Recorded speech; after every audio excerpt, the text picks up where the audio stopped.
할렐루야. 여러분 참으로 반갑습니다.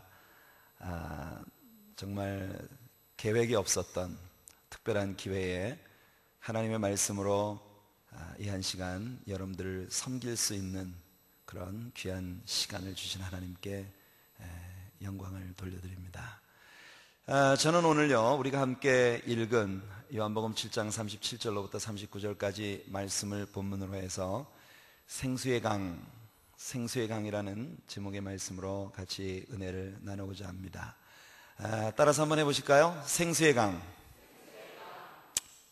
여러분들 모두에게 예수님이 약속하신 이 생수의 강물이 여러분들의 삶의 전반을 통해서 넘쳐 흐르시는 귀한 은혜가 있기를 예수님의 이름으로 축복해드립니다.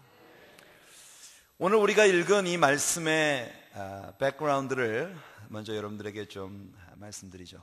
우리가 지금 대개 오늘 읽은 이 본문 말씀을 부흥회가 끝나고 난 다음 마지막 밤에 목사님들이 그 묵도를 할 때에 주로 낭송을 하시는 말씀이에요. 그리고 많은 경우에 사람들이 명절 끝날에 이렇게 얘기하면 무슨 부흥회가 있고 부흥의 마지막 날을 이야기하는가 보다 이렇게 생각을 하는데, 오늘 이 본문 가운데 나타난 명절이 어떤 명절인가요? 혹시 여러분 중에서 이 명절이 어떤 명절인지 알고 계신 분들이 계십니까? 한번 누가 저한테 좀 가르쳐 주실래요? 어떤 명절이죠? 이것을 아시는 분이 아무도 없으시단 말입니까? 아마 우리 한국 분들은 알아도 잘 얘기를 안 하죠.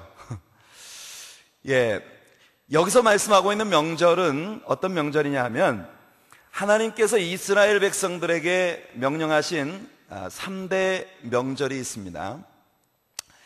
이것을 우리가 아는 것은 굉장히 중요해요. 왜냐하면 우리들의 구원과 또 우리들의 구주이신 예수 그리스도와 아주 밀접한 연관을 가지고 있는 명절이기 때문에 여러분들 구약 성경을 그런 관점에서 공부를 하셔야 합니다.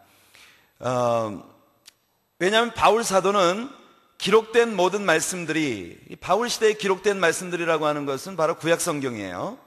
그러니까 그 기록된 모든 말씀들이 이 시대를 살고 있는 우리를 위한 거울로서 기록된 것이라고 말씀하고 있기 때문에 여러분, 구약 성경을 공부하는 건 괜히 남의 나라 이스라엘의 역사를 공부하는 것이 아닙니다. 그 이스라엘의 역사, 그리고 구약에 있었던 그 모든 그 히스토리 가운데에서, 역사 가운데에서 하나님께서 우리에게 주시는 교훈들이 있어요. 이중적인 교훈이 있습니다. 역사적인 교훈이 있고요, 영적인 교훈이 있어요. 솔로몬이 말한 것처럼 해 아래 새 것은 없습니다. 역사 속에서 인간들이 하는 일이란 모든 것이 다 반복되게 마련이죠. 여성들의 스커트가 짧아졌다 길어졌다, 남자들의 넥타이가 넓어졌다 좁아졌다.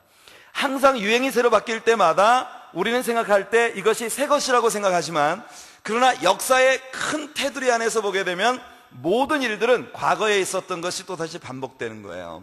중요한 건 인생들이 너무 미련하기 때문에 역사 속에서 교훈을 얻지 못한다는 것입니다. 과거에 있었던 사람들이 저질렀던 실수를 오늘 살고 있는 사람들이 똑같이 저지르고 있는 것이죠. 왠지 아십니까? 하나님 말씀을 공부하지 않기 때문이에요. 교회 열심히 다니고 계시는데 하나님 말씀을 모르기 때문에 이 구약에 있는 책이 모두 이스라엘 역사라고 생각하니까 우리하고 상관이 없어요. 그러나 바울이 말한 것처럼 이 모든 것이 오늘을 살고 있는 우리들을 위한 교훈으로, 거울로서 기록이 되었다고 생각한다면 우린 이 말씀들을 절대로 놓치면 안 되는 겁니다. 그래서 구약에 하나님께서 이스라엘 백성들에게 명령하셨던 3대 절기가 있는데, 첫 번째는 여러분 잘 알고 계시는 유월절이라는 절기입니다. 출애굽기 12장을 보게 되면 이스라엘 백성들에게 유월절이 어떻게 시작이 되었는지 설명이 되고 있습니다. 애굽이라고 하는 곳에서 종살이하고 있었던 이스라엘 사람들을 애굽으로부터 구해내시면서 이스라엘이라는 한 국가를 형성하시는 하나님의 그 역사의 장면에서 하나님께서 이스라엘 백성들에게 유월절을 명령하셨습니다.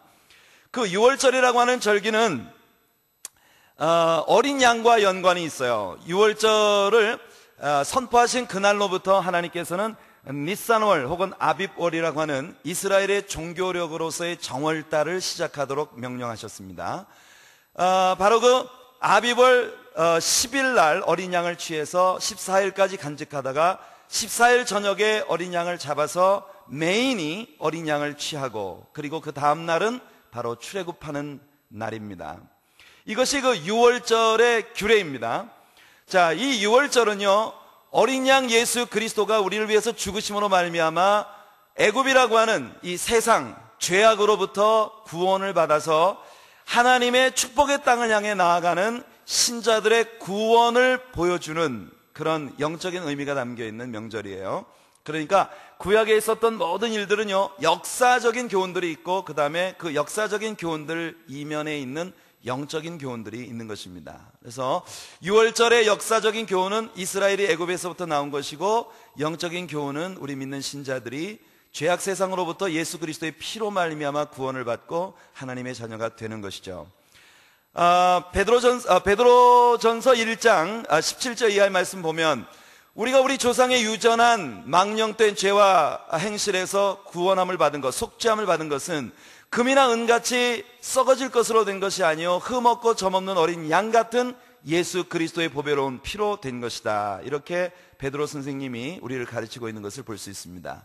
흠없고 점없는 어린 양, 바로 이스라엘 백성들을 애굽으로부터 탈출시킨 유월절 어린 양으로 오신 예수 그리스도를 우리에게 보여주고 있습니다. 저는 여기서 흠없고 점없는 양이라는 말이 상당히 흥미로워요. 흠이 없다라고 하는 것은요, 흠이라고 하는 것은 후천적인 상처입니다. 태어나고 난 후에 입은 상처예요. 점이라고 하는 것은 선천적인 결함입니다. 선천적으로 타고난 것. 그래서 흠도 없고 점도 없다 이렇게 말하면 선천적으로도 허물이 없고 후천적으로도 허물이 없는 것. 역사 가운데에서 선천적으로도 죄가 없으시고 후천적으로도 죄가 없으신 분은 예수 그리스도 단 한 분뿐이십니다. 아멘. 아멘. 바로 그 예수 그리스도를 여러분들은 믿고 구원을 받으신 것이죠. 그렇죠? 예, 이 예수 그리스도는 유월절 어린 양으로 죽으셨어요. 그 예수님의 피 때문에 우리가 구원을 받은 것입니다. 절대로 우리 옆집에 예수 절대로 믿지 않고 우상 숭배만 하고 맨날 짐승처럼 살고 있는 개똥이 엄마보다 내가 탁월하고 깨끗하고 너무 거룩하기 때문에 하나님이 저희를 택하신 것이 아니에요. 우리들도 모두 짐승처럼 살던 죄인일 수밖에 없는 아담의 타락한 본성을 가지고 태어난 죄인들. 그래서 애굽처럼 세상에서 바로처럼 세상의 임금 노릇하고 있는 사탄의 종 노릇하며 살 수밖에 없었던 우리들을 어린 양, 흠도 없고 점도 없으신 유일한 구주이신 예수 그리스도가 십자가에 못 박혀 죽으심으로 말미암아 우리가 구속을 받은 것입니다. 놀라운 사실은 바로 그 유월절이라는 명절에 정말로 예수님께서 십자가에 못 박혀 죽으셨다는 거죠. 아멘. 그렇기 때문에 하나님이 구약에 선포하신 유월절이라는 명절은 바로 예수 그리스도께서 흠없고 점없는 어린 양으로서 십자가 위에 못 박혀 죽으심으로 우리를 구속하실 사건을 예표하고 있었던 것입니다. 그 다음 하나님께서 이스라엘 백성들에게 명령하셨던 두 번째 명절은 오순절이라는 명절인데요, 오순절이라는 명절은 바로 유월절 큰 안식일로부터 계산을 해서 49일이 지나고 난 다음 50일째 되는 날이 바로 오순절이라는 명절이에요.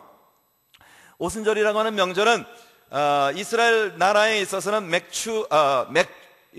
보리, 하마터면 맥주를 추수했다 할 뻔했어요. 보리를 추수해서 그 추수한 첫 열매를 가지고 하나님 앞에 예배를 드리는 그런 절기가 바로 오순절이라는 절기였습니다. 이 오순절이라는 절기에 보리를 추수하면서 밀을 심게 되는데, 그 밀을 심어서 죄송해요, 유월절에 밀을 심어서 오순절이 되었을 때 밀을 거두는 것입니다. 그래서 그 오순절에는 유월절에 심겨졌던 밀을 추수해서 첫 열매를 가지고 하나님 앞에 예배를 드리는, 그래서 유월절의 안식일을 초실절이라고, 안식 후 첫날을 초실절이라고 그렇게 부르기도 했어요. 왜냐하면 오순절에 뿌려진 그 밀을 추수해서 첫 열매를 한 묶음을 가지고 하나님 앞에 요제라고 하는 것은 이스라엘 백성들의 제사 가운데 흔드는, 요자가 흔들 요자입니다. 그래서 흔들어서 드리는 제사예요. 요제 그러면 보통 앞뒤로 흔드는 제사를 말하고, 거제 그러면 위아래로 흔드는 제사예요. 이스라엘 백성들의 제사를 자세히 연구해 보면 정말 재미있는 것이 많아요. 그런데 그렇게 첫 열매를 하나님 앞에 흔들어서 이 첫 열매 주신 하나님께 예배를 드리는 것이 바로 오순절이라는 절기입니다. 예수님이 십자가에 못 박혀 죽으시기 위해서 예루살렘을 향하시면서 제자들에게 이런 말씀을 하셨습니다. 한 알의 밀이 땅에 떨어져 죽지 아니하면 한 알 그대로 있고 죽으면 많은 열매를 맺는다. 예수님의 이 말씀은요, 그저 우리 신자들이 삶 가운데에서 하나를 심고 30배, 60배, 100배의 결실을 거둔다는 단순한 결실에 대한 교훈이 아니십니다. 바로 예수님이 예루살렘으로 올라가면서 한 알의 밀이 땅에 떨어져 죽는 것에 대하여 말씀하신 건 예수님 자신에 대해서 말씀하신 것이었어요. 예수님 자신이 바로 그 6월절에 십자가에 못 박혀 죽으셨는데 그 예수님이 피 흘리신 그 예루살렘에서 이 오순절에 첫 열매를 하나님께 바치는 추수가 있었습니다. 그것이 뭐냐면 바로 교회의 탄생이죠.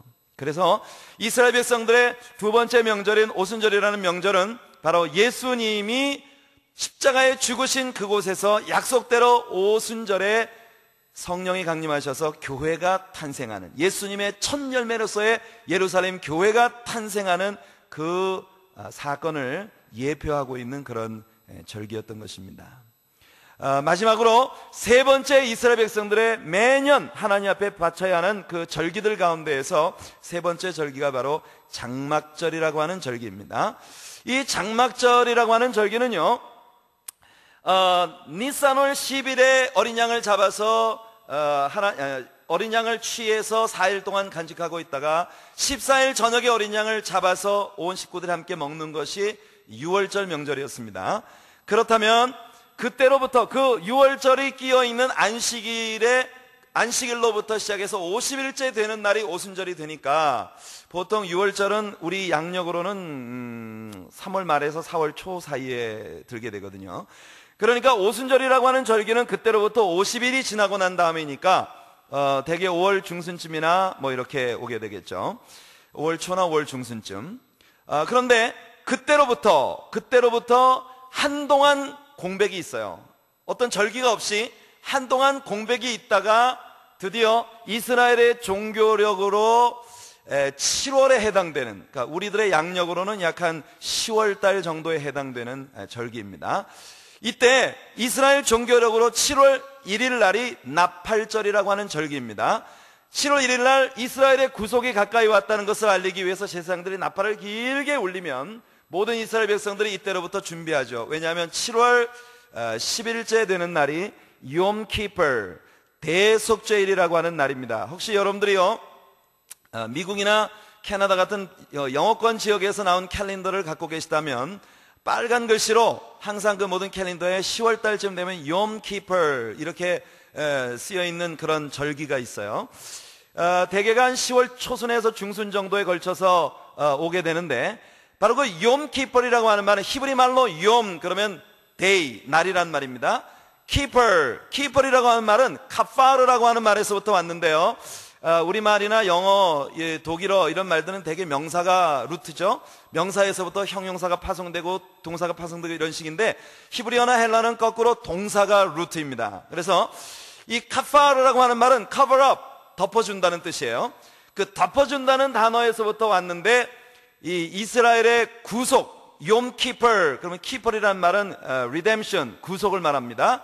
그래서 구속의 날이다, 욤키퍼.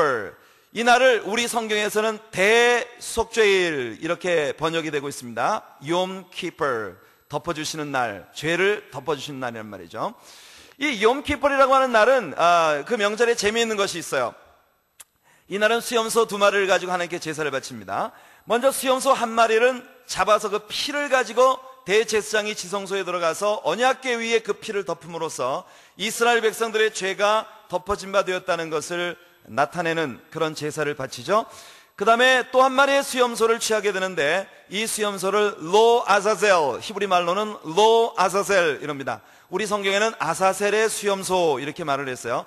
왜 이 아사셀이라는 단어를 우리말로 번역하지 않고 아사셀이라고 하는 히브리 말을 그대로 음력을 해서 아사셀의 수염소라고 했을까 하는 것에 대해서 좀 고민을 좀 해봤습니다.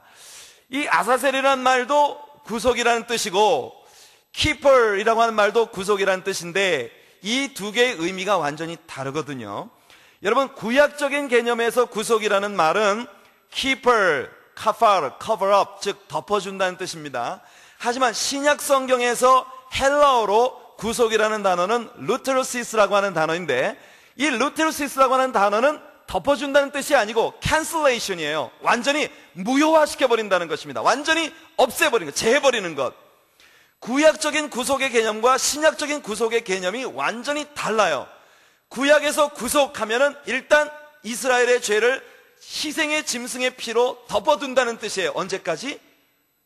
정말 구속의 어린 양이신 예수님이 오셔서 십자가에 죽으실 때까지는 이스라엘 구약의 하나님의 백성들의 죄는 완전히 없어진 게 아닙니다. 일단 없는 척 덮어두시는 거예요. cover up, 일단 덮어주시는 거예요.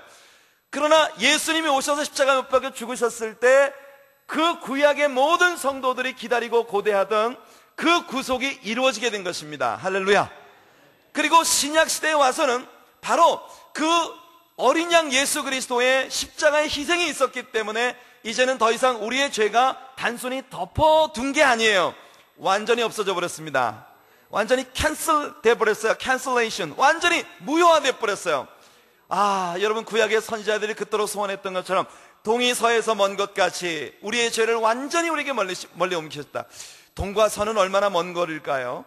어떤 사람들은 동쪽으로 자꾸 가고 서쪽으로 자꾸 가면 다시 만난다고 생각을 해요. 아마도 이런 노래를 생각하는 모양이에요. 지구는 둥그니까 자꾸 걸어 나가면, 아마 자꾸 가다 보면 다시 만나게 된다고 생각하는지 모르지만, 그러나 그건 개념이 달라요. 동쪽과 서쪽은 완전 반대쪽입니다. 끝까지 나가면 절대로 만날 수 없는 거예요.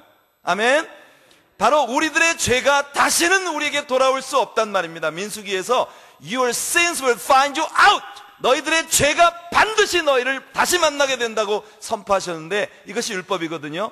우리의 죄는요 반드시 우리를 찾아낸단 말이에요. 외나무 다리에서 원수를 만나는 것처럼 다 덮어두고 아무도 모르는 줄 알았는데, 하나님 앞에 설 때 우리의 죄가 반드시 우리를 찾아낸단 말입니다. 그런데 그것이 죄의 속성이고 죄인인 우리들의 모습인데, 놀라웠게도 어린 양 예수 그리스도의 희생으로 말미암아 우리의 죄가 우리에게서 완전히 없어졌어요. 동이 서에서 먼 것 같이 우리의 죄과를 우리에게서 완전히 옮겨주신, 바로 이 로아사셀이라고 하는 것은 바로 한 마리 죽어서 그 피를 제단에 덮음으로써 바쳐졌던 그 수염소는 구약적인 개념의 구속이에요. 하지만 이 로아사셀, 이 구속의 수염소, 이 수염소는요 이스라엘 백성들의 모든 죄를 기록한 천을 덮어쓰고 아론이 그 위에 안수를 하고 난 다음에 이스라엘의 모든 죄를 그 수염소에게 전가시켜서 제사장 한 사람이 그 수염소를 끌고 먼 광야로 나가게 되는 거예요. 그래서 광야를 가다 보면 이제 산모퉁이 이렇게 돌아가게 되지 않겠어요? 그래서 보이지 않는 곳마다 제사장들이 한 사람씩 이렇게 서 있는 것입니다. 그래서 그 아사셀의 수염소를 끌고 먼 광야에 나간 다음에 이 제사장이 그 수염소를 풀어서 광야에 내보내는 거예요. 그래서 이 수염소가 다시는 돌아올 수 없는 곳으로 나가고 이제는 맹수들에게 희생을 당하게 되는 거죠. 그런 것을 확인하고 난 다음에 이 제사장이 첫 번째 코너에 있는 제사장에게 예를 들어 손을 흔든다든지 아니면 깃발을 흔든다든지 그러면 그 사람은 그 다음 봉우리에 있는 사람에게 봉화를 올린다든가 이런 방법으로 해서 전갈이 오는 거예요. 그래서 마지막으로 성소에 있는 대제사장 아론에게 전갈이 오게 되면 아론은 이스라엘 백성들의 모든 죄가 구속이 되었습니다. 이제는 다시 우리에게로 돌아올 수 없는 먼 곳으로 가버렸습니다. 그리고 그 수염소가 희생함으로 말미암아 우리의 죄는 모두 없어졌습니다 라고 하는 것을 선포하는 겁니다. 이것이 바로 욤키퍼, 대속죄일이에요. 그 대속죄일 다음 날로부터 일주일 기간이 바로 장막절 혹은 수장절이라고 불리워지는 절기가 되는 것입니다. 이것이 이스라엘의 3대 명절 가운데 마지막 세 번째 절기예요. 여러분들이 저를 잘 팔로우하고 계신지 모르겠습니다. 잘 따라오고 계시죠 지금? 제가 짧은 시간에 상당히 많은 이야기를 하고 있는 중이기 때문에 그래서 이 세 번째 절기인 장막절이라고 하는 절기는요 무슨 절기냐면 1년 내내 거두었던 모든 곡식을 곡간에 드리고, 그러니까 곡식과 모든 과일들 1년 동안의 모든 열매들을 곡간에 드리고 1년 동안 하나님께서 우리들에게 먹을 것을 주신 것을 감사하면서 하나님 앞에 바치는 절기예요. 이 기간 동안은 광야 40년 기간 동안에 하나님께서 이스라엘 백성들을 먹이시고 입히시고 보호해 주신 것에 대해서 기념하기 위해서 하나님 옆에 제사를 드리는 것이 바로 이 장막절이라는 절기입니다. 이 장막절을 왜 장막절이라고 하느냐 하면요, 장막절 일주일 기간 동안은 이스라엘 백성들이 자기 집에서 잠을 자지 않고 자기 집 마당 한쪽 구석에다가 초막을 짓습니다. 초막을 짓는데 그 초막이라는 것이 여러분 종려나무 팜 트리 있잖아요, 그죠? 종려나무 가지를 갖다 막 엮어서 지붕을 만들어서 초막을 치고 모든 가족들이 이제 거기 들어가 잠을 자는 거예요. 그러면 아이들이 그 속에 누워 있으면은 빠끔빠끔 뚫려 있는 그 초막 사이로 하늘의 별이 반짝반짝 보이는데 궁금해요. 아빠에게 물어보겠죠? Daddy, 왜 우리는 좋은 집 놔두고 마당 한 구석에 와서 자는 거예요? 그러면 너희 아비들은 자녀들에게 일러라. 여러분, 가정에서 부모들에 의해서 자녀들에게 신앙 교육이 되어지는 건 너무너무 중요하고 하나님께서 원하시는 바입니다. 여러분들의 자녀들의 교육을 교회에만 맡기지 마십시오. 학교 선생님들한테는 맨날, 요즘 뭐 그런 거 없어졌죠? 옛날엔 그랬어요. 돈 봉투 싸들고 찾아다니면서 애들 잘 가르쳐 달라고, 심지어는 그러죠. 우리 아들 좀 때려 달라고 이러면서 교육을 의뢰하는데, 교회에서는 자기 아들 가르치는 주일학교 담임선생님이 누군지도 모르고, 그러면서도 교회 학교에서의 모든 교육이 내 아이의 영혼을 책임질 수 있다고 사람들은 기대합니다. 저는 이 교회가 그런 교회가 아니길 원하고 또 아니라고 생각해요. 왜냐하면 이 교회가 있죠, 제가 고등학교 1학년 때 사실은 예수님을 영접했습니다. 그때 제가 바로 이 서부이천동에 있는 조그마한 개척교회를 다니고 있을 때였어요. 그 교회를 다닐 때 이 앞으로 이렇게 지나다니면서 이 교회를 보면서 굉장히 제가 참 그 부러워하고 또 늘 그랬던 곳인데, 여기 이렇게 이 교회에 와서 제가 목사가 돼서 설교를 하게 되리라는 걸 누가 알았겠습니까? 참 영광스러운 일이에요. 제가 오늘 굉장히 흥분됩니다. 제가 고등학생 시절에 봤던 그 교회에서 제가 지금 설교를 하고 있어요. 굉장히 흥분돼요. 여러분들은 얼마나 축복된 자리에 여러분 앉아 있는지 모르셨죠? 이렇게 오랜 시간 동안 제가 사모하던 교회에서 이렇게 말씀을 전할 수 있는 기회를 하나님 주셨다는 게 저는 얼마나 감사한지 모르겠어요. 자, 어떻든 그래서 이스라엘 백성들의 자녀들이 아빠한테 얘기합니다. 아빠, 왜 우리는 좋은 집 놔두고 여기서 이렇게 얼기설기 얽은 초막 속에서 잠을 자나요? 그러면 자녀들에게 얘기해라. 뭐라고? 지난 40년 광야 생활 동안 우리 조상들을 하나님께서 먹여주신 것을 기념하기 위해서 우리가 여기 초막에서 잠을 자는 거란다 얘기하라는 것입니다. 자, 그 장막절이라고 하는 절기가 예수님 시대에 오면서, 그러니까 여러분들 이걸 기억하셔야 돼요. 우리가 지금 나팔절이 있었고 대속절이 있었습니다. 그리고 장막절이 있어요. 제가 볼 때는요, 이 절기는 분명히 예수님의 재림과 우리 신자들이 천국 창고에 들어가는, 천국 곳간에 들어가는 알곡으로 구속되어지는 그런 광경을 묘사하고 있는 절기라고 저는 믿습니다. 유월절 절기에 대한 의미는 이루어졌어요. 예수님 십자가의 죽으심으로. 오순절도 이루어졌습니다. 교회의 탄생으로. 그러나 아직까지 이루어지지 않은 마지막 한 가지가 바로 이 장막절의 절기에 대한 영적인 의미인데, 저는 정말 멀지 않은 때에 이런 일이 이루어질 거라고 생각을 해요. 저는 시한부 종말론자는 아닙니다. 왜냐하면 하나님께서 절대로 타임을 셋업하라고 하지 말라고 말씀하셨기 때문에. 특별히 저는 예수님의 이 말씀을 기억해요. 사람들이 생각지 못한 때에 인자가 오리라. 그러니까 예를 들어 어떤 사람이 몇 년 몇 월 며칠 날 예수님이 오신다더라 이러면요, 예수님이 계획을 취소하셔야 돼요. 왜냐하면 아무도 생각지 않은 때 오신다고 하셨기 때문에.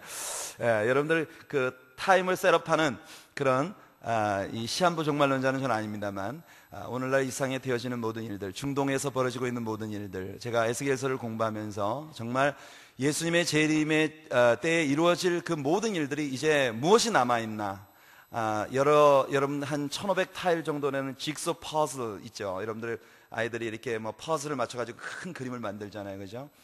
제가 볼 때 그런 한 1500 타일 정도의 그런 직소 퍼즐의 모든 조각들이 다 맞춰지고 이제 정말 마지막 몇 개의 조각만 남아있는 것 같은 그런 시대에 우리가 살고 있다고 저는 생각합니다. 준비하셔야 되겠죠? 자, 이것이 바로 이 장막절이라는 절기예요. 우리 예수님의 재림과 연관되어 있기 때문에 우리는 정말 정신을 차리고 잘 배워야 합니다. 자, 예수님 당시에 올 때까지 이 절기들이 참 불행한 것은, 이 사람들은 역사가 흘러가게 되면은 한때 정말 은혜로웠던 하나님과의 생동감이 넘치는 살아있는 교제를 일종의 전통과 형식에 매여 있는 어떤 행사로 고착화시키는 그런 실수를 저지르게 됩니다. 예컨대 이스라엘 백성들이 광야에서 불뱀에 물려서 죽게 되었을 때 하나님께서 모세에게 장대 끝에 놋뱀을 만들어서 달으라고 했어요. 요한복음 3장을 보면 니고데모와 대화하시면서 예수님께서 모세가 광야에서 뱀을 든 것 같이 인자도 들려야 하리니, 그래서 그 놋뱀은 바로 십자가에 높이 달리실 예수 그리스도 자신을 예표하고 있었다는 걸 예수님 말씀하셨습니다. 아시죠? 예. 그래서 그런 이 놋뱀에 물려서 고난을 받고 있었을 때, 불뱀에 물려서 고난을 받고 있었을 때 높이 달렸던 놋뱀은 살아계신 하나님께서 이스라엘 백성들에게 구원을 주신 그런 감격스러운 하나님과의 살아있는 교제에 대한 흔적이었어요. 그런데 놀라운 사실은 뭐냐면 하나님과의 그 살아있는 교제는 다 간 곳이 없어져 버리고 세상에 그 놋뱀을 지성소에 언약궤 옆에 갖다 놓고 계속 거기다가 향을 피워 올리면서 놋뱀을 숭배하고 있는 거예요. 이게 종교입니다. 이게 종교예요. 저는 우리 신용산 교회에 나오는 모든 지체들 가운데 한 사람도 기독교 신앙을 한 종교로서 가지고 있는 분들이 되지 않으시길 바랍니다. 종교 시스템이 아니고 살아계신 하나님과 실질적인 삶 속에서의 풍성한 교제를 여러분들이 가질 수 있게 되기를 바랍니다. 자, 그런데 사람들은 이렇게 행사를 만들기 좋아하는 거예요. 그래서 여러분 나중에 히스기야 왕이 그 놋뱀을 갖다 완전 가루를 내버렸어요. 얼마나 통쾌한지 몰라요. 왜 우리가 이 놋뱀을 숭배하냐? 놋뱀을 주신 하나님을 숭배해야지. 하나님을 잃어버리고 놋뱀만 붙들고 있는 거예요. 그래서 그 놋뱀을 다 갈아버렸어요. 그리고 이것을 느후스단이라고 불렀습니다. 느후스단이라고 하는 것은 놋조각이란 말이에요. 놋조각, 놋가루. 이거 그냥 한 쇳덩이에 불과한데 이걸 뭘 숭배하냐? 이건 죽은 역사예요. 그것만 숭배하고 있는 거예요.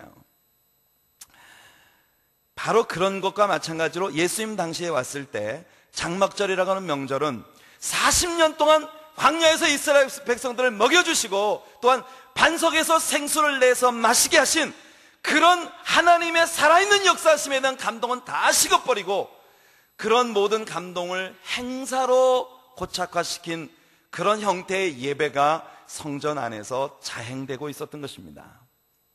특별히 이때는요, 하나님께서 반석에서 생수를 내서 이스라엘 백성들을 먹이신 사건을 기념하는 것이 행사로서 자리를 잡고 있었던 거예요.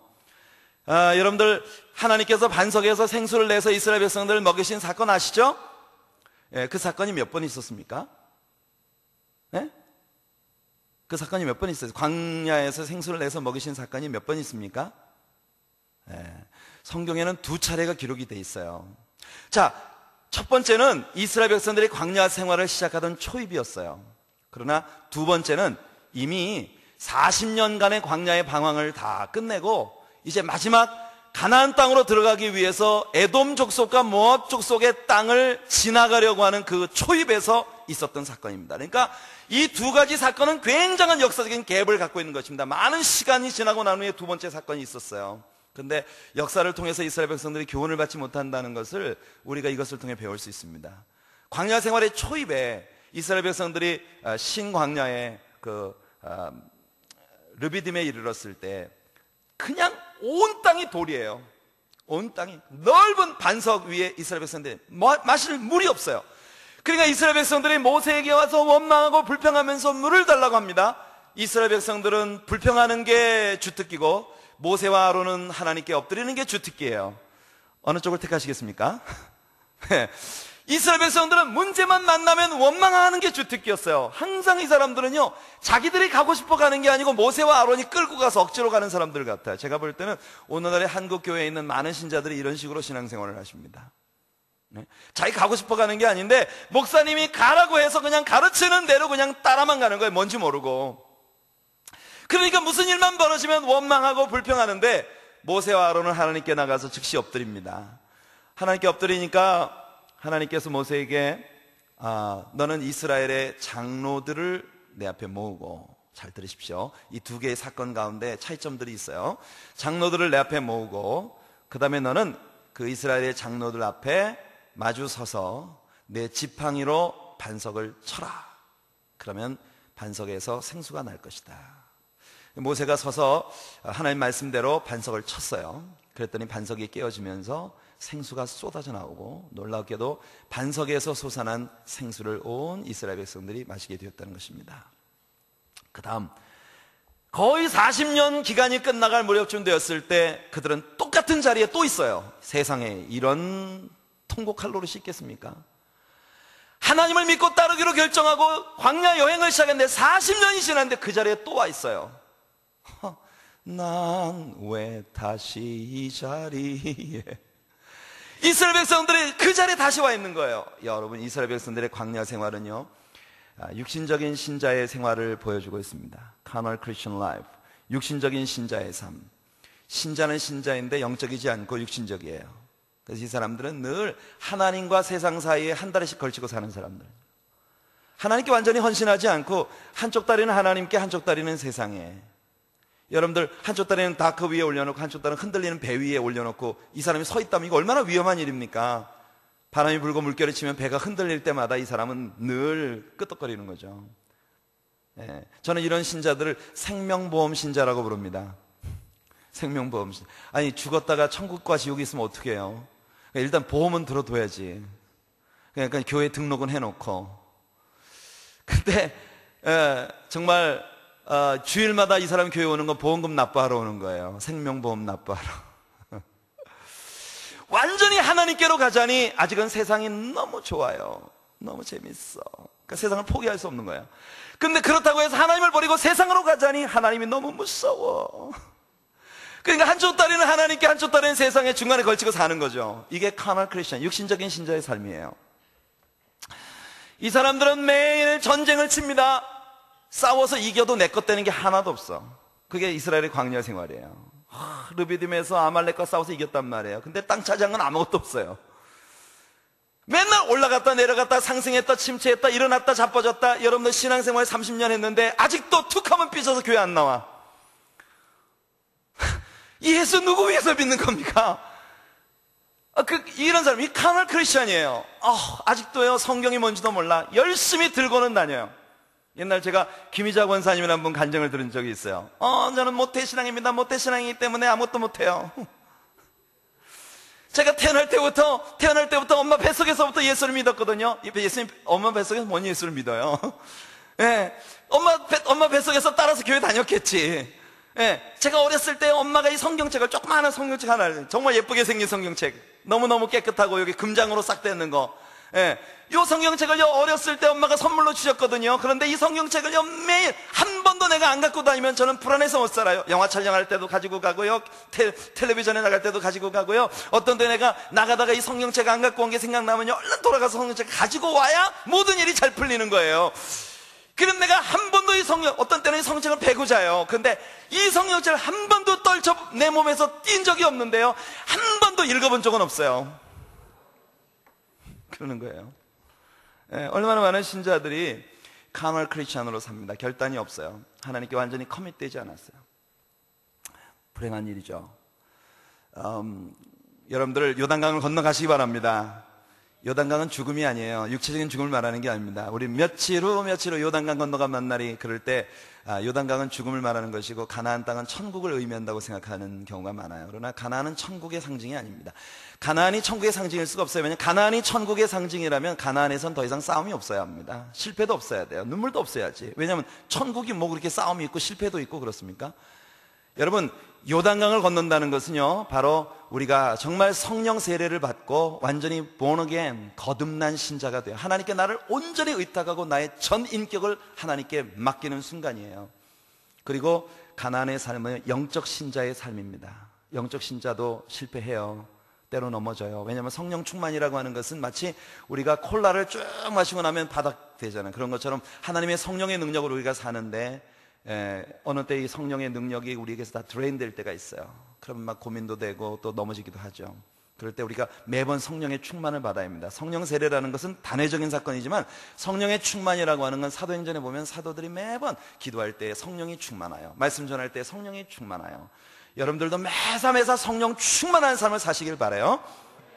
자, 그래서 무슨 얘기를 하다가 또 곁길로 잠깐 나갔는데 제가 보통 때 10시 15분에 말씀이 끝난다고 제가 얘기를 들었기 때문에 시간을 맞추느라고 지금 아주 안간힘을 쓰고 있습니다. 전 보통 설교 시작했다면 최하가 2시간이거든요.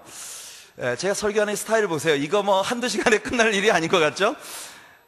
저는 참 이런 스타일의 설교를 좋아해요. 저는 러시아의 지난주간에서 러시아의 볼고그라드라는 곳에서 패스터스 컨퍼런스를 제가 인도했습니다.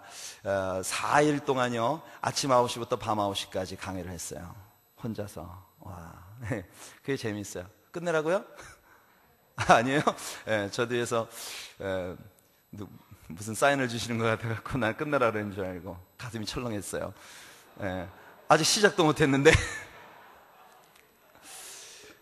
뭐 저를 언제 이 교회에 뭐 집회를 불러주실 건지도 잘 모르겠고 제가 말씀으로 여러분들을 섬길 수 있는 찬스를 주셨으니까 그래도 그러나 하여튼 최대한 시간을 맞추도록 제가 노력하겠습니다. 너무 주책맞지 않게. 뭐 하긴 주책은 주님이 책임지는 사람이라니까. 자, 여하튼 그래서 장막절. 이 장막절이라고 하는 명절은 네, 장막절 얘기한 게 아니었는데 나 무슨 얘기했었죠? 장로님, 저 무슨 얘기했었습니까? 오케이. 땡큐 목사님. 광야에서 이제 두 번째, 그러니까 첫 번째 사건은 이제 그렇게 벌어졌어요. 이 육신적인 신자의 삶이 거의 끝나갈 무렵이었어요. 근데 정말 조금도 바뀌지 않았던 겁니다. 그렇기 때문에 광야에 나온 1세대는 광야에서 다 죽은 거예요. 그래서 광야 생활이 거의 끝나갈 무렵 다시 그들은 또 그 자리에 왔어요. 그러니까 매일 일어났다 자빠졌다 상승. 10년이 지났는데도 맨날 그 자리에 있는 거예요. 여러분 신앙생활 하는 사람들 중에 그런 사람 많죠? 10년 지났는데 맨날 그 자리에 있는 사람들. 참 불쌍한 일이에요. 그렇지 않습니까? 우리 담임 목사님께서 저에게 자유함을 주셨습니다. 마음 놓고 하시라는데요.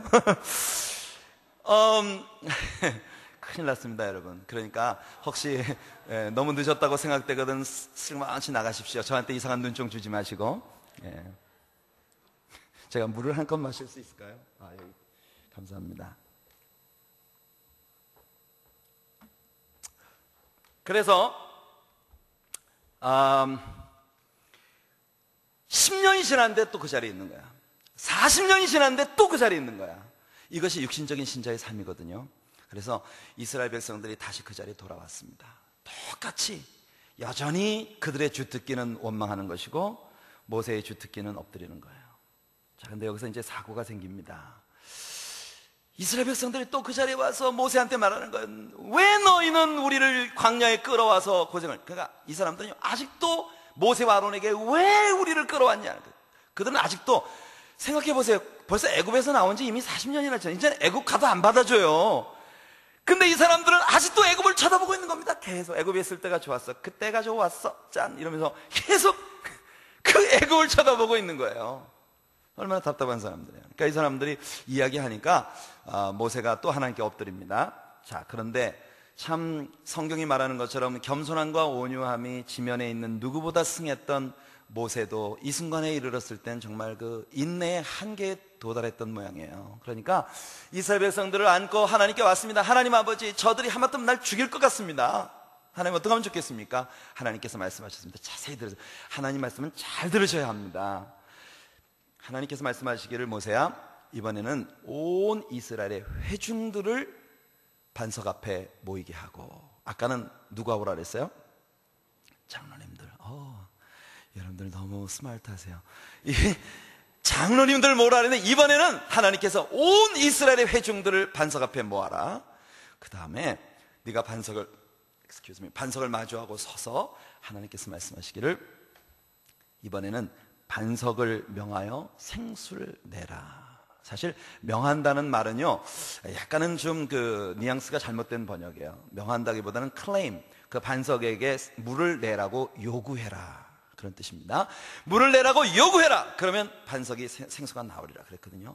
근데 모세가 갔어요. 가가지고 이스라엘 백성들을 딱 모았는데, 저도 목사인데 제가 그 심정을 정말 잘 알거든요. 40년이나 가르쳤는데 정말 변하지 않았을 때 정말 뿔딱지 나거든요. 그러니까 모세가 그 이스라엘 백성들 온 총회를 다 모아놓고 그들 앞에 서서 말합니다. 이 완악한 자들아, 도대체 내가 너희를 얼마나 참으랴. 야, 이거 조심해야 되는 겁니다. 사람이요, 이게 화가 나서 자기 인간적인 것이 딱 튀어나올 때는 전부 I, my, me, mine 센텐스가 계속 나오는 거야. 나, 내가, 나를, 나의, 나. 이 완악한 백성들아, 우리가 얼마나 너희들을 더 참으랴. 막 우리가 막 이러면서 급기야 모세가 하는 말이, 우리가 이 반석을 쳐서 생수를 내랴. 우리가 이 반석을 쳐서 물을 내서 너희를 마시게 하랴. 주인공이 바뀌었어요. 물을 내시는 건 하나님이시지 모세가 아니에요. 근데 모세가 막 너무 화가 난 나머지 우리가 이 반석에 생수를 내려 하면서, 하나님은 그냥 반석을 향해서 클레임만 하라고 그랬거든요. 요구하기만 하라고 하셨거든요. 근데 모세가 화가 나가지고 반석을 그냥 2번 쳤어요.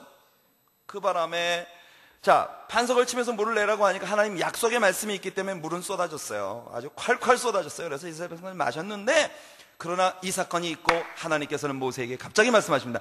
모세와 아론에게 너희도 가나안 땅에 들어가지 못할 것이다. 와우. 퀴즈. 여러분들에게 하나 물어볼게요. 하나님께서 도대체 무엇이 그렇게 섭섭하셨을까요? 자, 무엇이 섭섭하셔서 모세와 아론마저 가나안 땅에 못 들어간다고 하셨습니까? 여러분들은 답이 여러 가지 나와요. 제가 보통 이렇게 물어보면 많은 분들이 생각하기를 모세가 반석을 한 번만 쳐야 되는데 2번 쳐서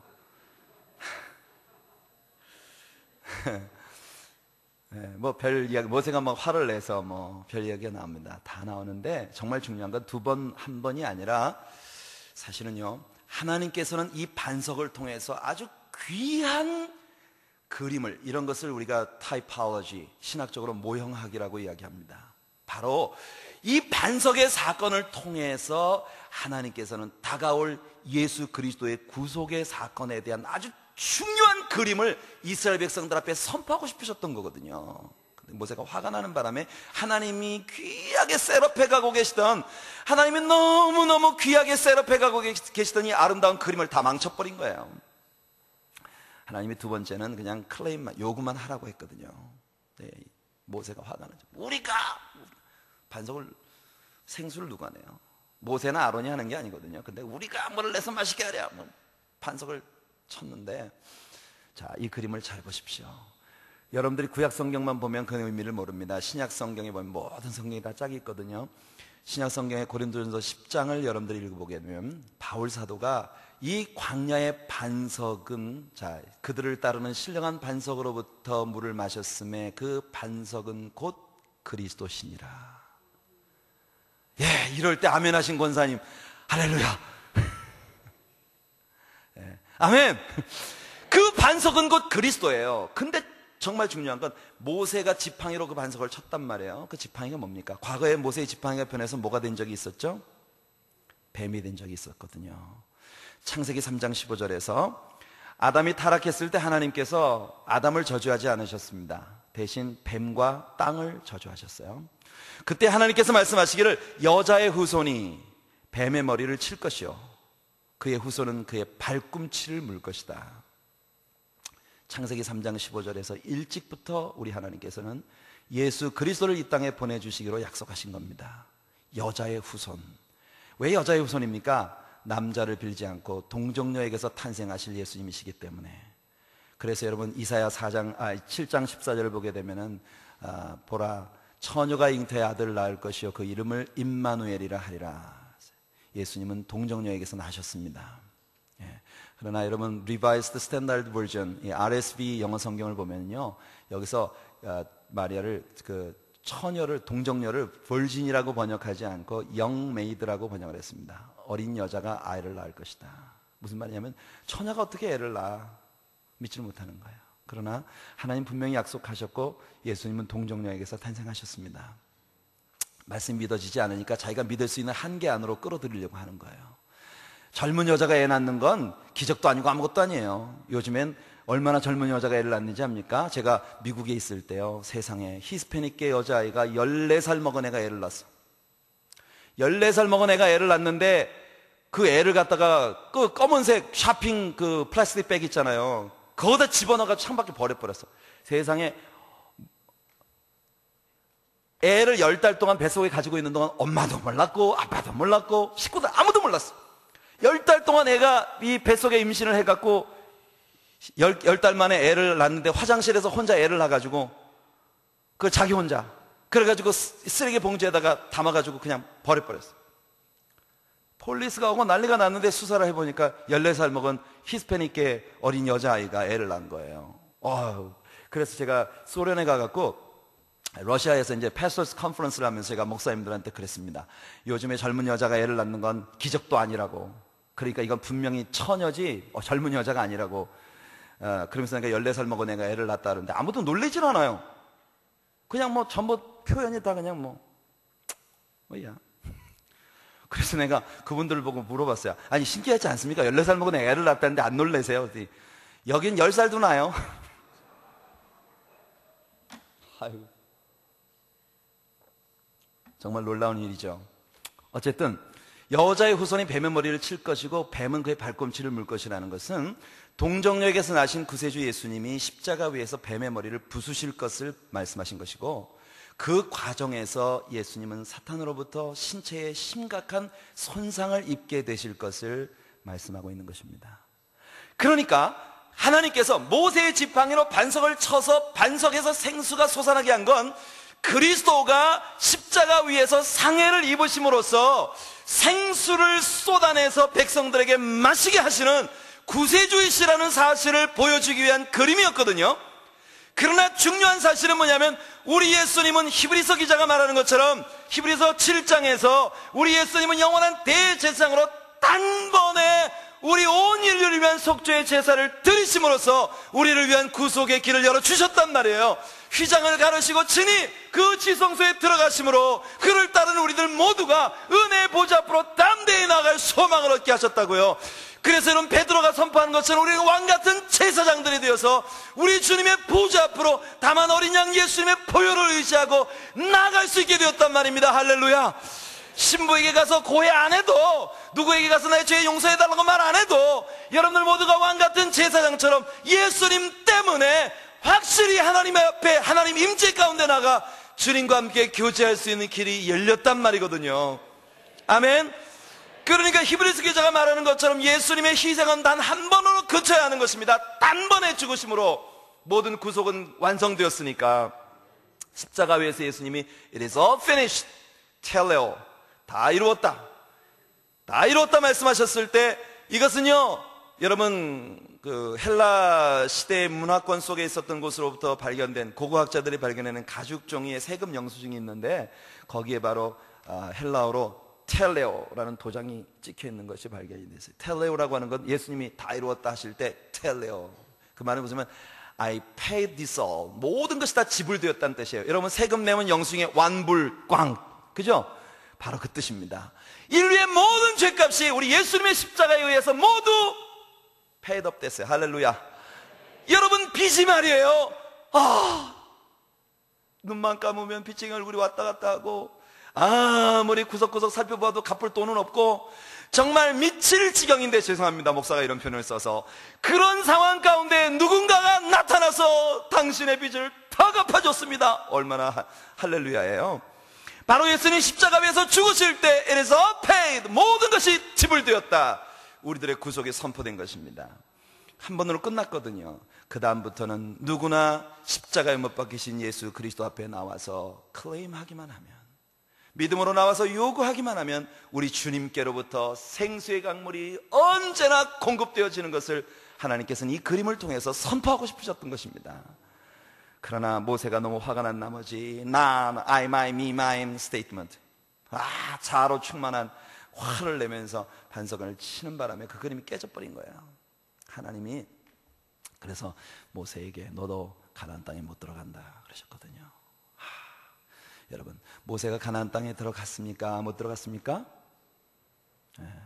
모두가 고개를 살래살래 흔드시네요. 그러나 제가 가진 성경책에는 모세가 가나안에 들어갔어요. 하나님 참 자비한 하나님이세요. 하나님은 언제나 우리에게 세컨 찬스를 주시는 분이십니다. 두 번째 기회를 주시는 분이에요. 모세는 가나안에 들어갔어요. 여러분의 성경과 제 성경이 다른가요? 같거든요. 신약 성경을 보면요, 우리 예수님이 변화산에 올라가셔서 제자들이 보는 앞에서 변모되셨을 때 모세와 엘리야가 거기에 내려와서 예수님과 대화하고 계셨거든요. 할렐루야. 모세가 꿈에도 그리던 그 가나안, 하나님은 참 너무 자비로우신 분이세요. 그러니 소망을 가지십시오. 소망을 잃지 마세요. 하나님 나 같은 죄인도 용서하십니까? Sure. 여러분들이 우리 예수 그리스도 앞에 나오면 바로 예수님의 십자가의 보혈은 여러분을 위한 것입니다.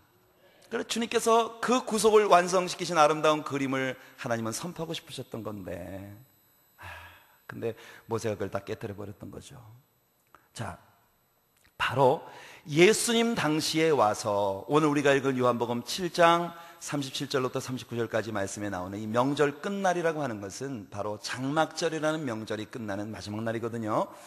예수님 당시에 와서 이스라엘 백성들 가운데는 장막절이라는 명절이 정말 스릴을 넘치는 내 생활 가운데서 하나님의 살아계심을 경험하는 그런 경험으로부터 오는 것이 아니에요.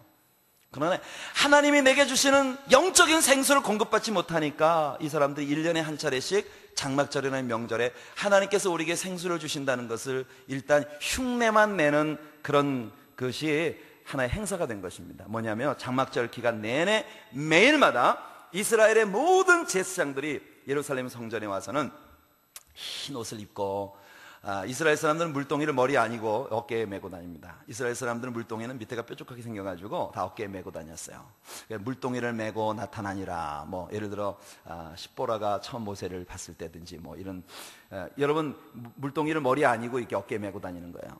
자, 그래서 제사장들이 물동이를 전부 어깨를 메고, 그리고 구원의 샘에서 물을 기르리라 찬양을 하면서, 물론 이 노래는 우리 한국 사람이 만든 노래입니다만 그 시편을 찬양하고 이사야 선지자의 약속의 말씀을 찬양하면서 그들이 예루살렘 성전의 남쪽 계단을 따라 실로암 연못으로 쭉 내려가서 물동이에 물을 가득히 길어가지고 올라오는 거예요. 그래서 예루살렘 성전 바닥은 거대한 반석입니다. 큰 돌이에요.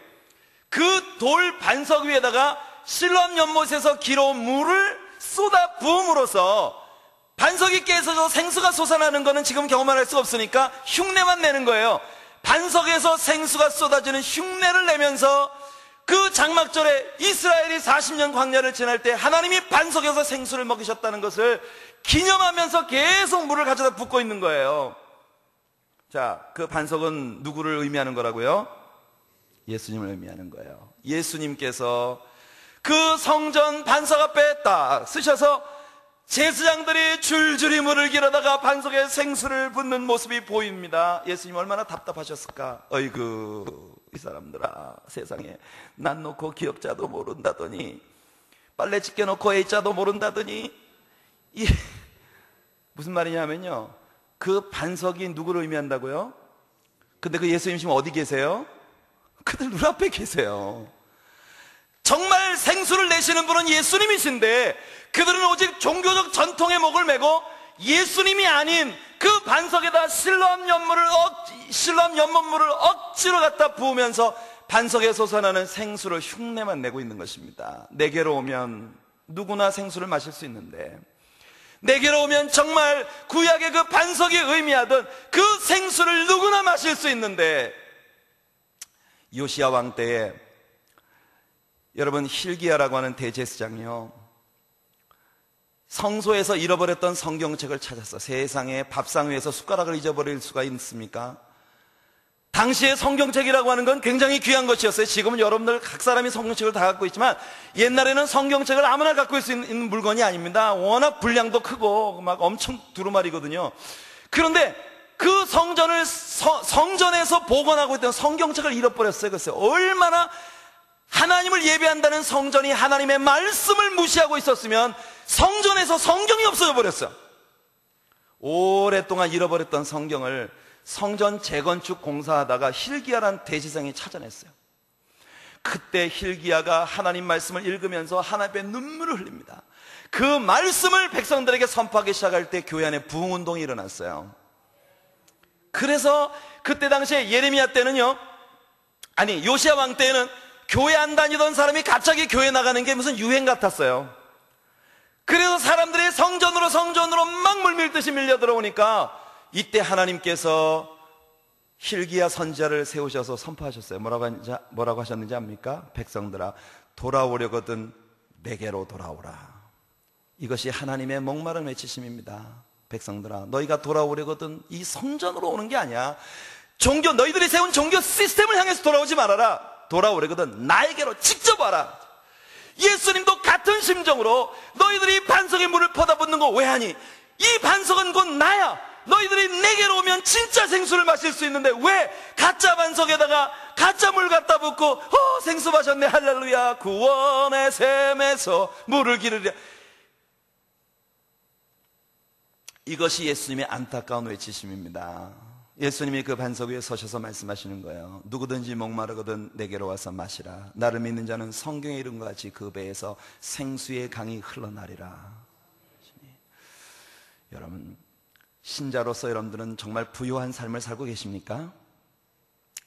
전 여러분들에게 한번 정말 물어보고 싶어요. 신자로서의 여러분들의 삶은, 우리 장로님들, 권사님들, 여러분들 정말 한 사람의 크리스찬으로서 여러분들이 개인적인 삶에서 정말 풍요한 하나님의 축복을 누리며 살고 계시냐고요.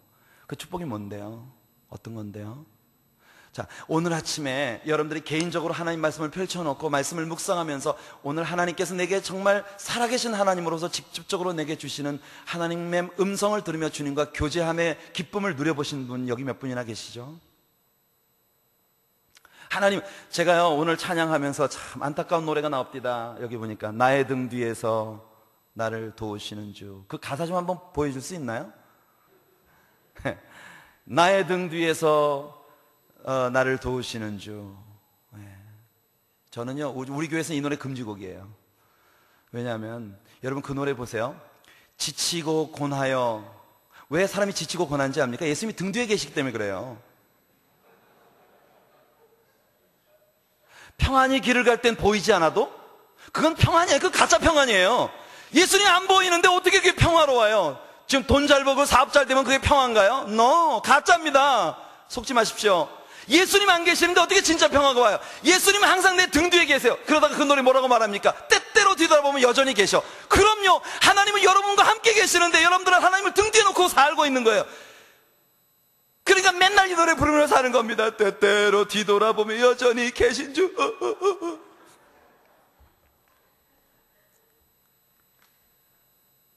여러분, 크리스찬이라고 하는 것은요, 일주일에 한 번 혹은 세 번, 아주 헌신된 신자들은 새벽마다 몇 번 교회에 나와서 하나님을 예배하는 것으로서 여러분들이 축복받는다. 저는요 오늘 여러분들에게 정말 도전을 좀 드리고 싶습니다. 여러분들 오늘 교회 나올 때요 어떤 마음 가지고 왔습니까? 오늘 가서 예배 드려서 은혜 받아야지, 축복받아야지, 그러고 오셨죠?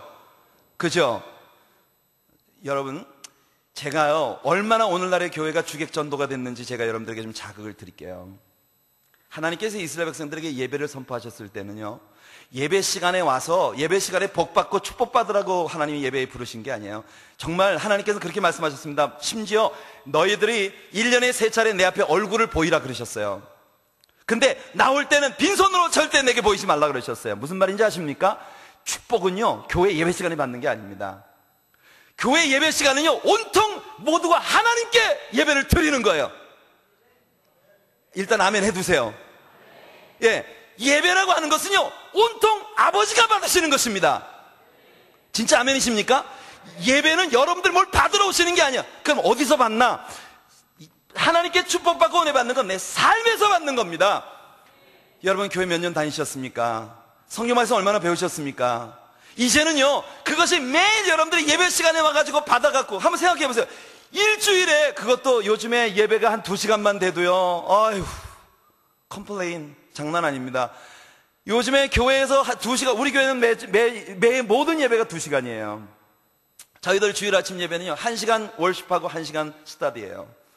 그게 다예요.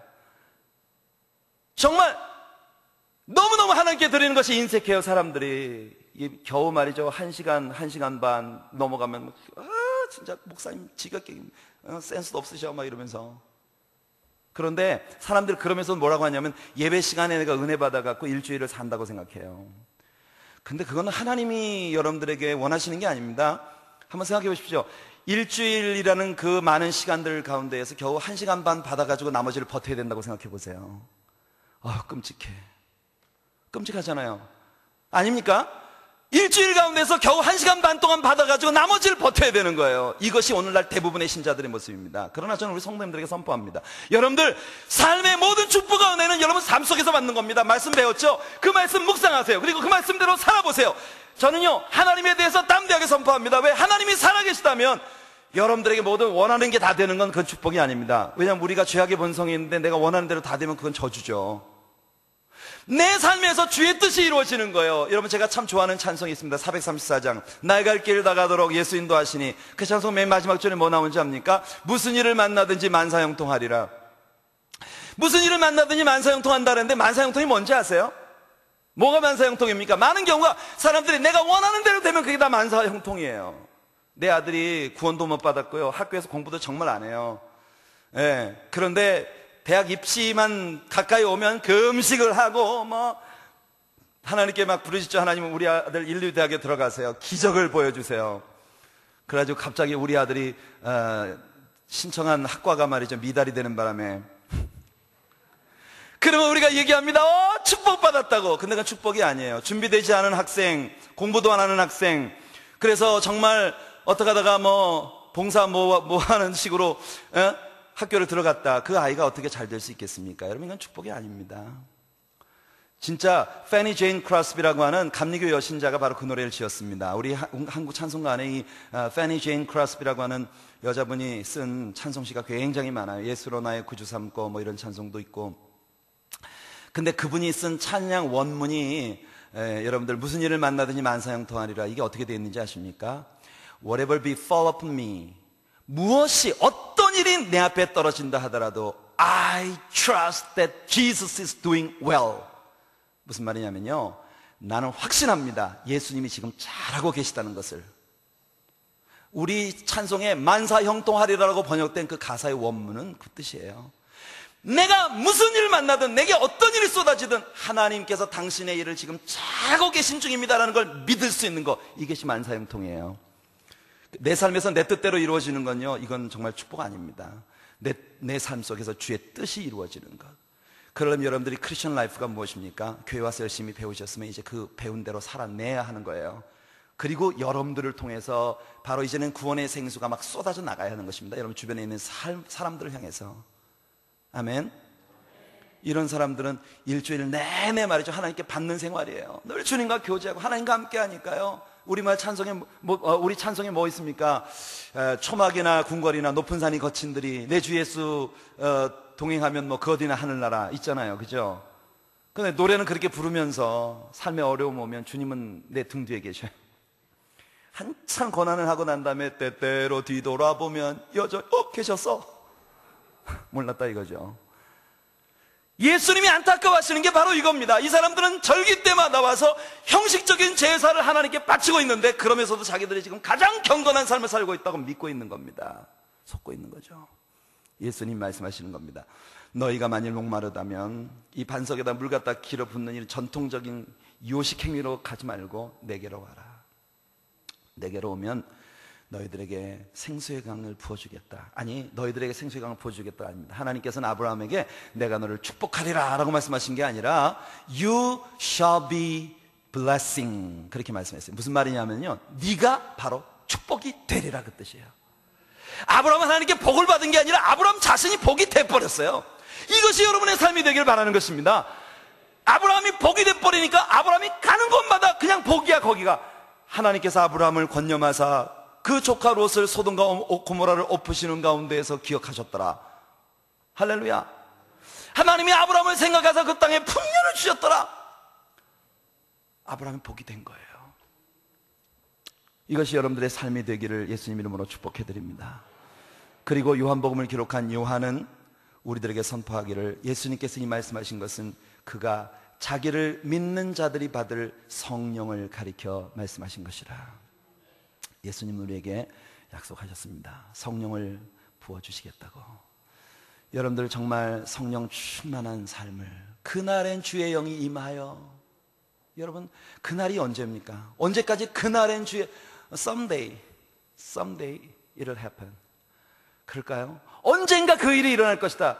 여러분 바로 지금이 바로 그때입니다. 예수님께 오십시오. 그분께로 직접 가십시오. 제가 이제 설교를 마치겠어요. 이렇게 살짝 좀 아쉽게 해놔야 다음에 저를 또 불러주실 거 아니겠습니까? 저는 여러분과 좀 교제를 하고 싶어요. 여러분과 좀 교제를 나누고 싶어요. 근데 하나님께서 기회를 주시기를 바랍니다. 아니 뭐 이게 내가 사실 저는 이게 개교회 집회는 잘 안 다니는데 오늘 특별한 기회에 하나님께서 이렇게 여러분들을 1시간 동안 섬길 수 있는 기회를 주셔서 참 너무 감사합니다. 여러분, 복음서들은 말이에요, 복음서가 다 예수님 스토리 아닙니까? 그런데 복음서가 4개 있어요. 왜 하나님이 예수님에 관한 스토리를 기록한 복음서를 4권이나 우리에게 주셨을까? 아십니까 여러분? 마태복음은 뭐고, 마가복음은 뭐고, 누가복음은 뭐고, 요한복음은 뭐예요? 그 복음서들마다 복음서 기자들의 관점에 따라 우리들에게 보여주시고자 하시는 예수님의 그림이 다 다른 거예요. 마태복음은 주로 유대인 크리스찬들을 염두에 두고 마태가 기록을 했습니다. 그렇기 때문에 마태복음에서 마태는 예수님을 유대인의 왕이라고 묘사했어요. 구약의 모든 선지자들의 예언을 응하신 분이다. 그래서 마태복음에 보면 습관적으로 자주 나오는 게 뭐냐면 예수님께서 이 말씀하시면 또는 이 일을 행하시면 선지자의 이런 예언을 응하게 하려 하심이라. 이 말씀이 마태의 습관입니다. 그래서 마태는 예수님이 행하신 모든 것이, 그가 이루신 모든 것이 구약의 선지자들의 예언을 응한, 구약 선지자들의 예언대로 오신 메시아, 즉 유대인의 왕이시다. 그렇기 때문에 사복음서 가운데 마태복음만 기록하고 있는 것이 있어요. 그게 뭐냐면 바로 동방박사들의 스토리입니다. 동방박사들이 헤로드 왕 앞에 왔을 때 유대인의 왕으로 나시니가 어디 계시냐, 이게 왜냐면 마태의 관점과 맞아떨어지기 때문에 복음서 기자들 중에 마태만 쓴 거예요. 그리고 마태복음 1장에 예수님의 족보가 나오지 않습니까? 누가 누구를 낳고 누가 누구를 낳고 나오는데 그 족보가 아브라함으로부터 시작해서 다윗을 걸쳐서 요셉에게로 옵니다. 사실 요셉은 예수님과 아무 상관도 없어요. 그죠? 그렇기 때문에 마태는 요셉이 예수님과 아무 상관도 없기 때문에 마리아의 남편 요셉을 낳았다, 이렇게 끝에서 설명을 했거든요. 마리아가 아니면 요셉은 예수님과 아무 상관도 없거든요. 그러니까 일부러 마태가 그 계보를 쓴 이유는 뭐냐면은 바로 유대인의 전통을 따라 유대인의 정통성을 가진 유대인의 왕으로서 예수님이 오셨다는 것을 설명하고 싶었기 때문이죠. 마가는요, 주로 로마에 있는 크리스찬들을 염두에 두고 복음서를 썼습니다. 마가는 이런 스토리를 여러분들이 좀 같이 공부하면 너무 재밌어요. 마가는 베드로의 영향을 참 많이 받은 것으로 알려지고 있습니다. 한때 어린 나이에 바울을 따라 나섰다가 중도에 포기하고 돌아가는 바람에 그것이 이슈가 돼서 바울과 바나바를 서로 헤어지게 만드는 그런 사건이 있었죠. 결국 바나바가 마가 곁에 서서 그를 훌륭한 신자로 양육해주고, 디모데후서 4장에 보면 바울 사도는 그의 생애 말년에 마가를 좀 내게로 데리고 와라, 그가 내 사역에 유익한 자다. 한때는 하나님 사역을 중도에 포기한 자를 어떻게 주의 종이라고 말할 수 있느냐 막 날카롭던 바울이 생애 말년에 가서 마가는 정말 좋은 하나님의 종이다, 이렇게 인정하기에 이르렀습니다. 마태는 로마에서 베드로와 함께 로마에 있는 신자들을 섬겼던 것으로 알려지고 있는데, 그래서 베드로의 영향이 참 많았고, 마가는 로마에 있는 크리스찬들을 염두에 두고 썼기 때문에 로마에서 크리스찬으로 산다는 건 종입니다. 종. 여러분들 예수님 이런 말씀 생각나시죠? 누가 너더러 오리를 함께 가자 하거든 십리를 같이 가라. 무슨 뜻이냐면 당시에 로마에 있어서 크리스찬들 또는 유대인들은요, 종처럼 로마 사람이 어디 딴 길로 가다가 반대 방향으로 가고 있는 유대인을 만나서 너 이 짐 지고 가, 그러면 오리를 무조건 같이 가줘야 되는 거예요. 그게 법이었어요. 그러니까 로마 사람들에게 유대인은 종입니다. 그래서 마가는 예수님도 종으로 오셨다, 이걸 쓴 거예요. 그래서 마가복음에서는 예수님이 종으로 늘 묘사됩니다. 뿐만 아니라 마가는요, 예수님의 티칭에 대해서는 아주 짧게 기록했어요. 그 대신 예수님이 행하신 일만 쭉도록 기록했습니다. 그래서 마가복음의 습관이 뭐냐면 immediately, 즉시, 그 후에, 이런 말이 계속 반복되는데 그것은 뭐냐면 한 사건이 있고 다음 사건으로 예수님이 행하신 일들만 쭉 꿰나간 거예요. 그게 마가복음의 특징입니다. 네, 누가는요, 헬라 크리스천들을 염두에 두고 그의 복음서를 썼어요. 그렇기 때문에 누가복음에서 이 누가는 헬레니즘의, 헬라 철학의 뿌리가 휴머니즘이에요. 인본주의거든요. 참 인간이 되는 것. 그래서 누가는 예수님은 참 인간으로 오셨다 라고 하는 것을 설명하고자 했던 거예요. 그래서 누가복음은 인자복음입니다. 예수님은 Son of Man, 사람의 아들로 오셨다는 거죠. 그래서 누가복음에도 족보가 나오는데 마태복음의 족보와는 달리 누가복음은 마리아부터 올라갑니다. 마리아부터 거꾸로 올라가죠. 누가 누구를 낳고가 아니라 그 이상은 누구요, 그 이상은 누구요. 올라가는데 마리아의 족보와 마태의 족보가 중간에서 만나요. 누구에게서 만나면 다윗에게서 만납니다. 놀랍게도 다윗의 후손으로 예수님이 오신다고 했는데 마리아도 다윗의 후손이고 요셉도 다윗의 후손이에요. 놀랍죠? 하나님의 예언의 말씀은 이렇게 성취되었습니다. 그래서 다윗을 걸쳐서 아브라함으로 올라가는데 거기서 끝나는 게 아니라 이번에 아담까지 거슬러 올라갑니다. 그 이상한 하나님이에요. 하나님께서 여신 아담이라고 하는 인류 패밀리 안에 예수님이 오셨다. 그래서 예수님은 참 사람이셨다. 그래서 누가복음만 가지고 있는 기록이 뭐냐면 예수님의 어린 시절에 대한 기록입니다. 다른 복음서들은 예수님 어린 시절에 대한 기록을 전혀 하지 않았어요. 그러나 누가는 예수님도 우리처럼 어린 시절을 참 키가 자라고 지혜가 자라고 하나님과 사람 앞에 은총과 귀중의 힘을 받으셨더라, 이런 그 기록들이 나오죠. 요한의 기록 목적은 뭐였느냐 하면은 요한은 예수님이 하나님이시라는 것을 설명하고 싶었습니다. 그래서 요한복음에서 요한만이 가지고 있는 특징이 있어요. 그게 뭐냐면 I am statement입니다. 요한복음 안에서 요한은 줄곧 예수님을 소개할 때마다 나는 무엇이다, 나는 무엇이다, 이런 패턴으로 소개를 하고 있습니다. 무슨 말이냐면요, 출애굽기 3장 15절에서 하나님의 이름이 무엇이냐고 묻는 모세에게 하나님 말씀하시기를 I am who I am, 나는 I am 이라고 하는 자다. 여기 우리 젊은 청년들 많이 계시는데 I am 이거 번역이 돼야 안 돼요? 번역이 안 돼요. I am, 비동사 뒤에는 반드시 보호가 와야 합니다. I am something, 뭐가 와야 돼. I am a pastor, I am a girl, I am a boy, 뭐 와야 돼요. I am a student, 뭐가 와야 돼. 근데 하나님께서 여호와라는 이름을 선포하실 때 I am 그러셨거든요. 하나님 이거 빈칸으로 두셨어요. 그 이유는 뭐냐면 그 빈칸 속에 뭐든지 되실 수 있는 하나님이시기 때문이에요. 아멘. 그래서 구약 성경에서는 여호와라는 이름 뒤에 종종 뭐가 오죠? 여호와 이레, 여호와 니시, 여호와 샬롬, 여호와 라파, 여호와 라, 여호와 질케누, 여호와 샤마, 이런 여호와 뒤에 뭐가 와요? 그러면 I am something, I am the provider, I am the healer, I am the good shepherd, 뭐 이렇게 그 뒤에 뭐가 오는 것입니다. 바로 요한은 예수님은 바로 하나님이셨다라는 것을 선포하기 위해서, 요한복음의 시작은 뭡니까? 태초에 말씀이 계시니라, 이 말씀이 하나님과 함께 계셨고 이 말씀은 곧 하나님이시니라. 만물이 그로 말미암아 지음받았고 지음받은 것이 그로 말미암아 증언된 것이 아무것도 없느니라. 그 말씀이 육신이 되어 우리 가운데 가시며 우리가 그 영광을 보니 아버지의 독생자의 영광이요 은혜와 진리가 충만하더라. 그래서 요한복음 전체를 지나가면서 요한은 계속해서 여호와라는 이름의 패런 속에 예수님을 소개하고 있는 것입니다. 요한복음 3장에서 또 요한복음 8장에서 I am the light of the world, 나는 세상의 빛이다. 요한복음 6장에서 I am the bread of life, 나는 생명의 떡이다. 요한복음 10장에서 I am the good shepherd, 나는 선한 목자다. I am the door of the sheep, 나는 양의 문이다. 요한복음 11장에서 마르다에게 I am the life and the resurrection, 나는 부활이요 생명이다. 요한복음 14장에서 I am the way, the truth and the life, 나는 길이요 진리요 생명이다. I am.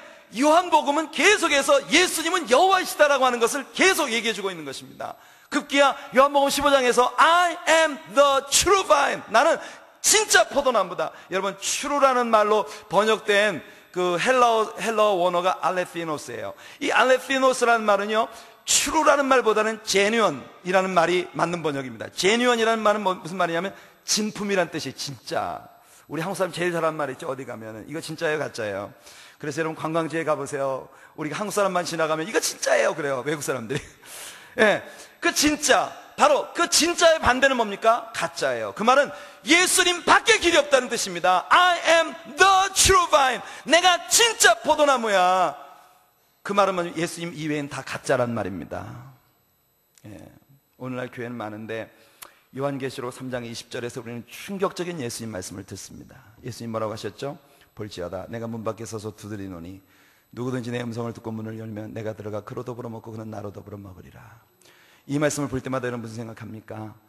예수님 우리 마음은 앞에 계시구나. 문을 열면 예수님 들어오셔서 내가 예수님과 함께 교제하는 삶을 사는구나. 그 교훈도 있지만요, 여러분, 그 말씀이 얼마나 쇼킹한 말씀인지 아십니까? 요한이 예수님께 이 편지를 받아서 소아시아 7교회에 편지를 보냈던 때는 교회의 역사가 아직 60몇 년밖에 안 됐을 때입니다. 아시겠어요? 아직 100년도 지나기 전이니까 First Century Church예요. 1세기 교회예요. 아직 100년도 지나기 전에 정말 놀라운 사실은 예수님이 뭐라고 하십니까? 내가 문 밖에 서 있다 라고 말씀하십니다. 여러분, 이 말씀의 충격은 바로 여기에 있는 것입니다. 교회 역사 100년도 지나기 전에 예수님은 쫓겨나셨어요. 교회로부터. 교회 속에 예수님은 안 계시고 행사만 남았어요. 와우. 그래서 예수님은 아직 1세기도 지나기 전에 내가 너희들 안으로 좀 들어가자 라고 소아시아 7교회를 향해서 외치고 계셨던 것입니다.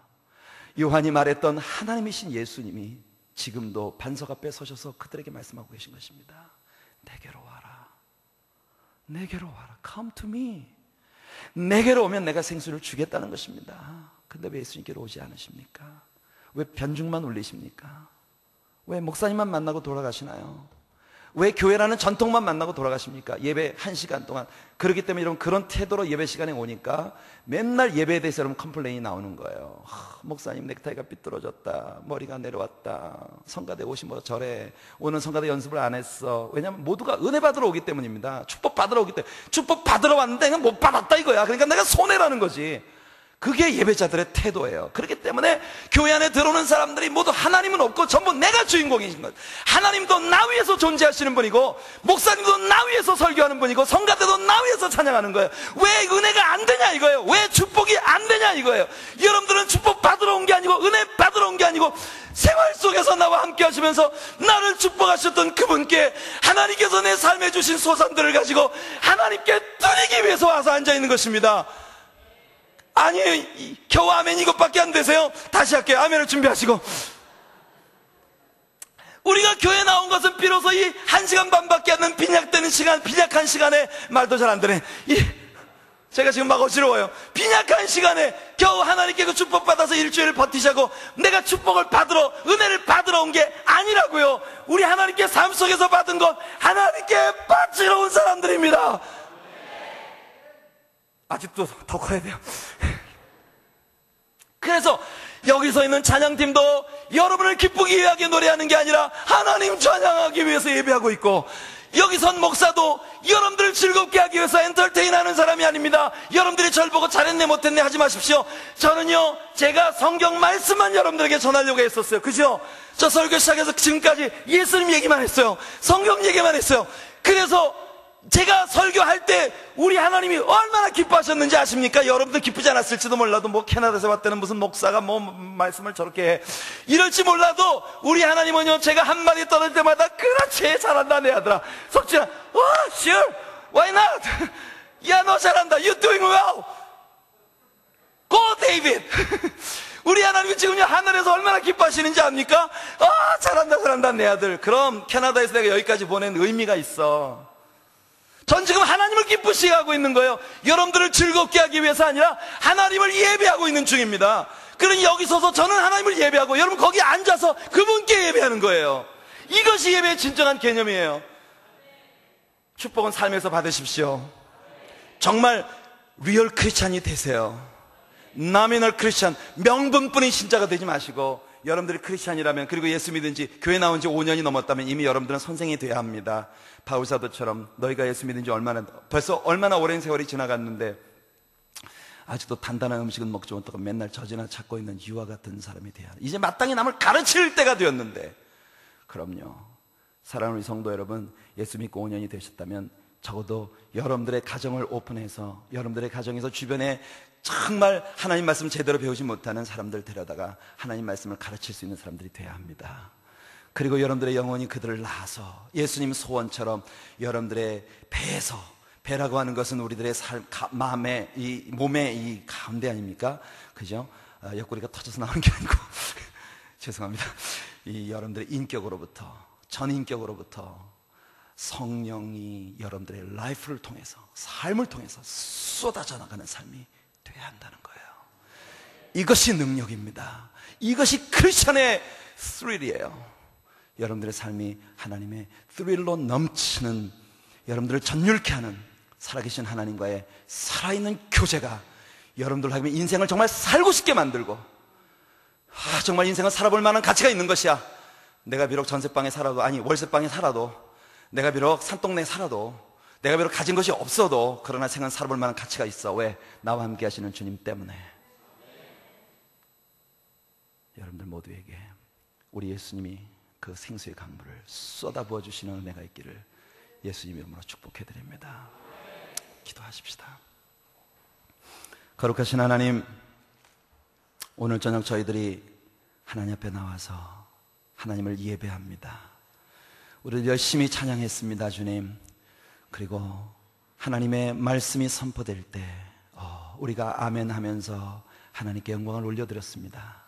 하나님, 이 아멘이 거짓된 것이 되지 않게 해주시옵소서. 그래서 오늘 배우기만 할 뿐 아니라 배운 바 이 말씀을 우리의 삶 속에서 열매 맺게 되는 우리 모두가 되게 해 주옵소서. 우리의 삶에서 예수님의 소원처럼 생수의 강물이 쏟아져 나가므로 우리 삶의 주변에 많은 사람들을 먹일 수 있는 그런 사람들이 될 수 있기 원합니다. 우리 신용산 교회를 하나님 축복해 주시고, 이 신용산 교회가 정말 생수의 강물을 끝없이 이 세상을 향해서 공급할 수 있는 그러한 주님의 아들, 딸들을 길러내고 세워주는 교회가 될 수 있게 축복해 주시옵소서.